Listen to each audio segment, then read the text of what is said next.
వేచిన సంఘ కాపరికి నా వందనాలు, చేరి వచ్చిన మన సంఘం అంతటికి నా వందనాలు తెలిసి ప్రార్థన చేసుకున్నాను. పరిశుద్ధులు పరిశుద్ధులు పరిశుద్ధులు నాయన, ప్రేమ కలిగిన తండ్రి, కనికరం పొందిన తండ్రి, ఈ గొప్ప బంగారు పాదములకు వెళ్ళవేల స్థుతులు స్తోత్రములు చెల్లించుకొంచున్నాం నాయన. దరిద్రం దీనిలో ఎందుకు పనికిమాను అంటే వారమైన నామంలో ఈ సమయంలో నిలబెట్టినందుకై ఈ బంగారు పాదములకు వెళ్ళవేల స్థుతులు స్తోత్రములు చెల్లించుకోవచ్చు. నేను చెప్పబోయే 4 మాటలు నాయన, ధైర్యాన్ని నింపుకొటకు సహాయం దయచేయమని వేస్తున్నాము, అడిగి వేడుకొంచున్నాం తండ్రి. యేసు ప్రభు వారు పలికిన సిలువలో 4వ మాట, ఫస్ట్ మాట చెయ్యులు, 2వ మాట అవసరాలు వివరించినది, 3వ మాట అక్క చెప్పినది. యేసు ప్రభు వారు చెప్పిన సిలువలో 4వ మాట ధ్యానించుకుందాం. మార్కు సువార్త 15వ అధ్యాయము 33వ వచనము చూసుకుందాం.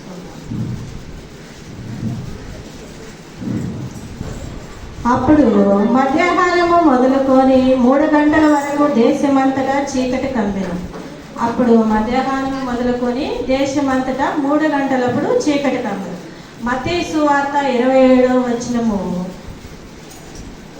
43వ అధ్యాయం చూసుకుందాం.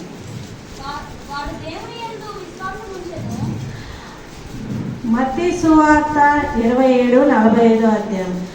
మధ్యాహ్నం మొదలుకొని 3 గంటల వరకు ఆ దేశం అంతటా చీకటి కమ్మెను. అప్పుడు యేసు ప్రభు వారు సిలువ మోస్తూ రాళ్ళు పైన కేకలు వేస్తూ వస్తున్నాడు. అప్పుడు యేసు ప్రభు వారు తండ్రి తండ్రి అని కేకలు వేస్తూ వస్తున్నాడు. అప్పుడు యేసు ప్రభు వారు ఏమన్నాడంటే, పరలోకమున్న తండ్రి తండ్రి తండ్రి నన్ను ఎందుకు చేయి విడిస్తావని అడుగుతున్నాడు. అప్పుడు మార్కు సువార్త మరలా 15వ వచనము 34 చూసుకుందాం. 3 గంటల వరకు యేసు ఏలో ఏలో లాభా సబస్తాని బిక్కరగా కేక వేశాడు. ఆ మాటకు నా దేవా నా దేవా నన్ను ఎందుకు చేయి విడిస్తామని అర్థము. అప్పుడు యేసు ప్రభు వారు పరలోకమున్న తండ్రిని అడుగుతూ వస్తున్నాడు.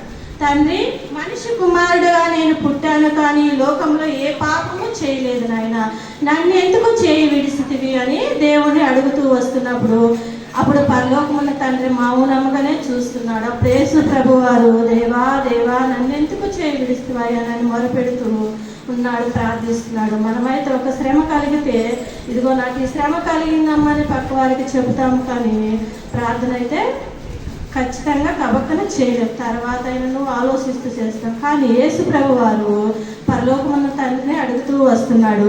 తండ్రి తండ్రి నేనేమి పాపం చేస్తే నన్ను ఎందుకు చేయి విడిస్తావని యేసు ప్రభు వారు పరలోకమున్న తండ్రిని అడుగుచున్నప్పుడు అప్పుడు వివరంగా ఆ మధ్యాహ్నం సమయము చీకటి కమ్మిందంటే లేఖనాల్లో నెరవేర్చబడ్డాయి. ఆమోసు గ్రంథము 8వ అధ్యాయము 9వ వచనం చూద్దాం. ప్రభు అయిన యెహోవా సెలవిచ్చినది ఏమనగా, ఆ దినము నేను మధ్యాహ్నము కాలమందు సూర్యుని అస్తమింపజేసి తిని పగటి వేళ భూమికి చీకటి కమ్ము చేదును. అయితే ఆధారముగా కూడా ఆమోసు గ్రంథంలో కూడా వివరింపగా రాసి ఉన్నది. అప్పుడు యేసు ప్రభు వారు పరలోకమున్న తండ్రిని కేకలు వేస్తూ అక్కడ ఉన్న ప్రజలందరికీ బిక్కరగా కేకలు వేస్తున్నాడు. ఎందుకంటే ఈయన దైవ కుమారుడా మనిషి కుమారుడు అని యేసు ప్రభు వారు అక్కడ ఉన్న ప్రజలందరికీ తెలియాలని. అప్పటికి సైనికులు వాళ్ళని గుర్తింపలేకపోయారు, కానీ కొంతమంది ప్రజలు మాత్రం యేసు ప్రభు వారిని నమ్మారు, విశ్వసించారు.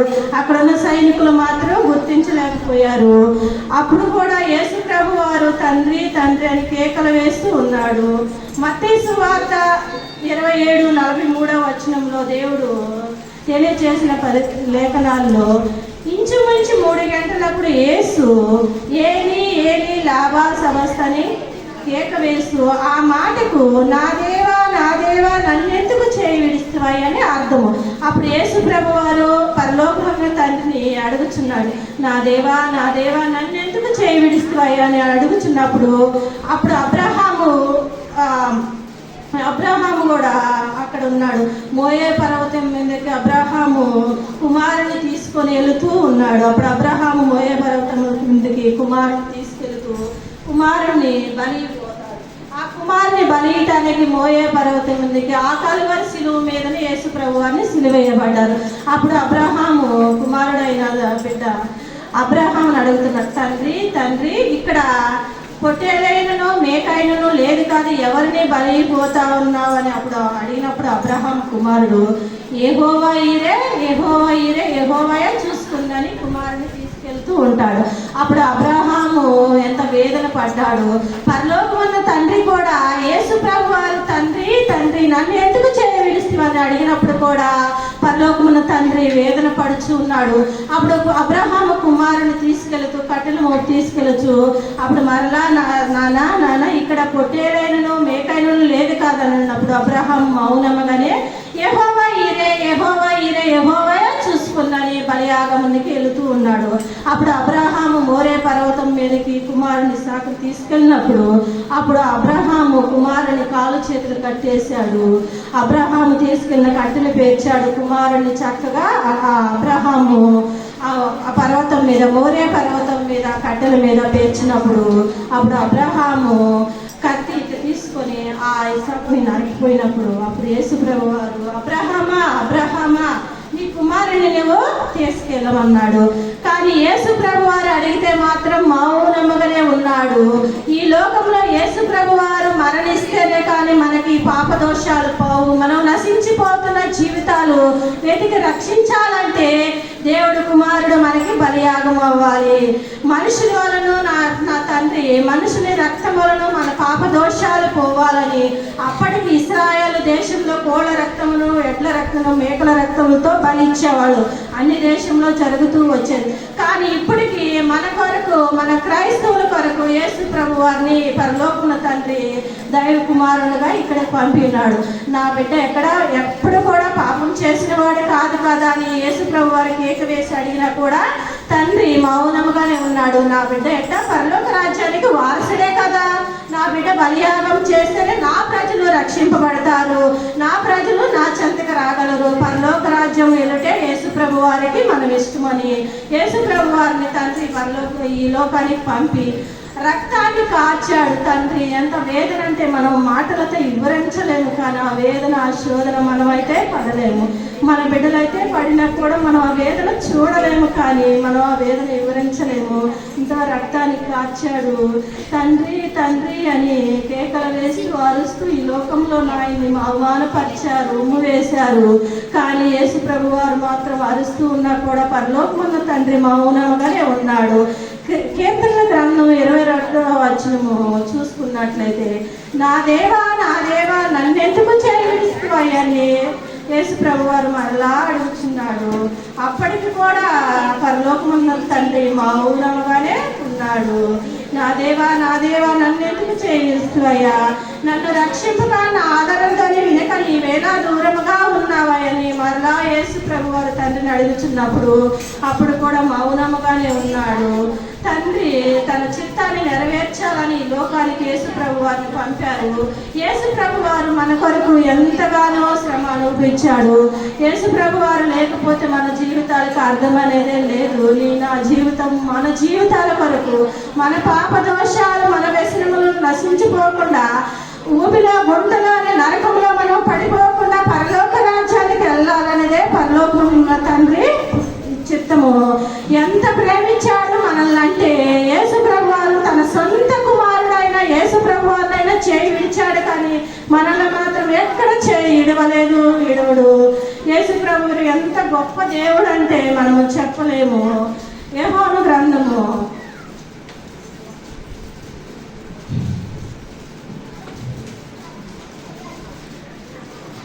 యోహాను సువార్త 3:16 చదువుకున్నాం. దేవుడు లోకమును ఎంతో ప్రేమించెను కాగా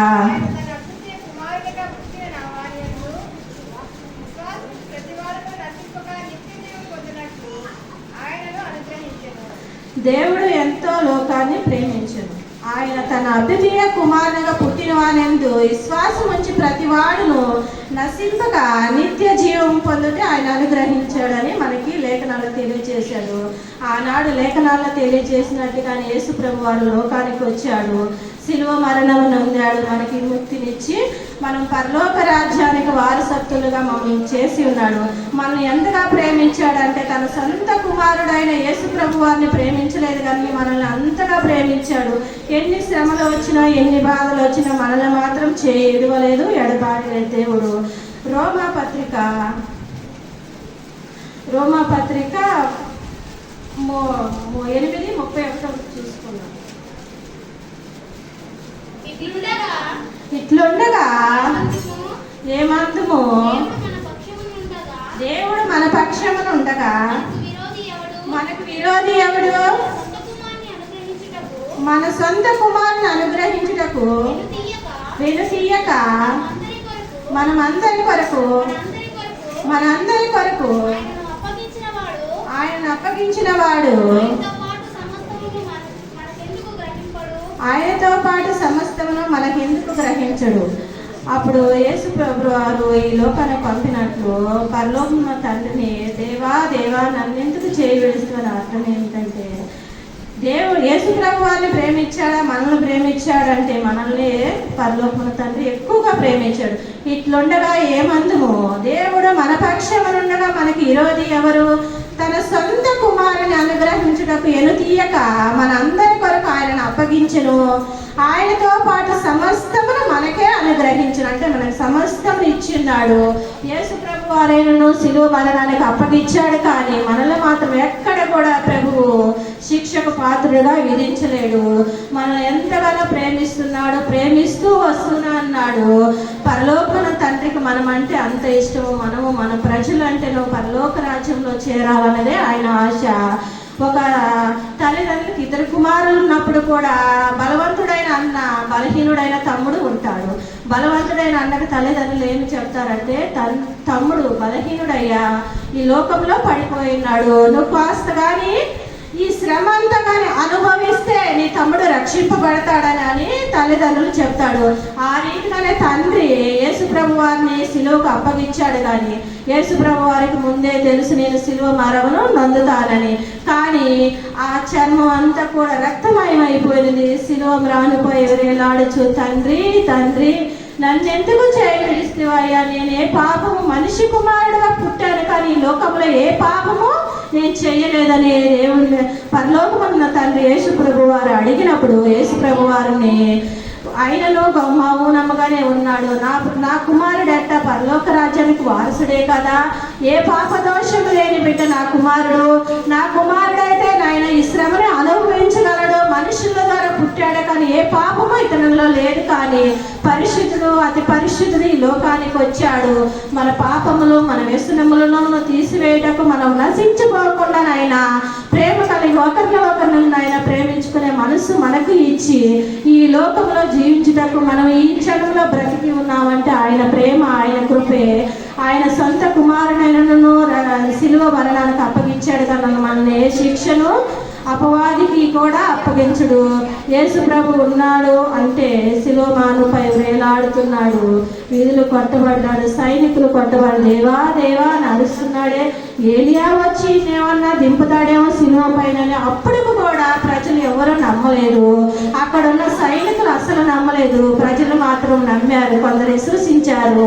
తండ్రి మాకు ఆ కార్యములు చేశాడు, మాకు మేలు చేశాడు, మమ్మల్ని స్వస్థతపరిచాడు, మమ్మల్ని కాళ్ళు లేని కాళ్ళు ఇచ్చాడు, కళ్ళు లేని కళ్ళు ఇచ్చాడు, ఈయన పక్షపాతం లేని దేవుడని అప్పటికి కూడా మన ప్రజలందరూ నమ్మారు కానీ సైనికులు మాత్రం నమ్మలేదు. సైనికులు మాత్రం ఈయన దేవుడి కుమారుడా, దేవుడు కుమారుడైతే రక్షించుకోవచ్చు కదా అని వేదన చేస్తున్నాడు. కానీ ఆ శిలోమాను ప్రయాణ యేసు ప్రభు వారు మరణిస్తే కానీ మన జీవితాలకు అర్థం లేదు.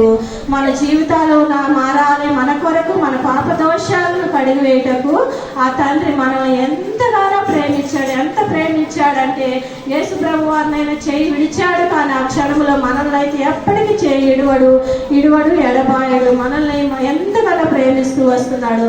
మనము కూడా క్రైస్తవాన్ని నమ్మి విశ్వసిస్తూ బ్రతుకుచు ప్రతి బిడ్డలను మారు మనసు కలిగి మనం అందరం కూడా పరలోక రాజ్యానికి వెళ్ళటానికే యేసు ప్రభు వారి శిలోమాను పైన ఈ 4వ మాట పలుకుచు మరణం నందుతూ శిలోమానులో దేవా దేవా నన్నెందుకు చేయి విడిస్తూ అని కేకలు వేస్తున్నాడు. దానికి అర్థము తండ్రి ఇడవలేదు. కానీ శిలువ మరణ పైన యేసు ప్రభు వారు మరణిస్తేనే కానీ మన పాప దోషాలు కడిగిపోవు.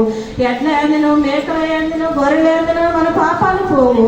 మనిషి కుమారుడు రక్తము, కేవలం రక్తం కొట్టు తనలో ఆ యేసు ప్రభు వారిలో నుంచి నీళ్లతో కూడా సగా కారి భూమి మీద పడి ఉంది.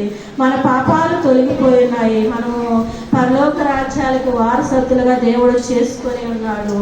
ఎంతగా మనల్ని ప్రేమించాడంటే మనల్ని అందరినీ అంతగా దేవుడిని ప్రేమించాడు. ఎప్పటికప్పుడు మనల్ని పలకరిస్తూ వస్తున్నాడు. ప్రతి నిమిషము మనతోనే ఉన్నాడు. ఆ పరలోకమున్న తండ్రికి మనం వారసత్తులుగా మనల్ని ప్రేమిస్తూ వస్తున్నాడు. ఇదే నేను చెప్పిన 4వ మాట ప్రార్థన. పరిశుద్ధుడు నాయన, నేను చెప్పిన మాటలో దయతో తప్పులతో క్షమించు ప్రభా. నీ బిడ్డ నాయన ఈ గురించినప్పుడు నాయన మంచి జ్ఞానం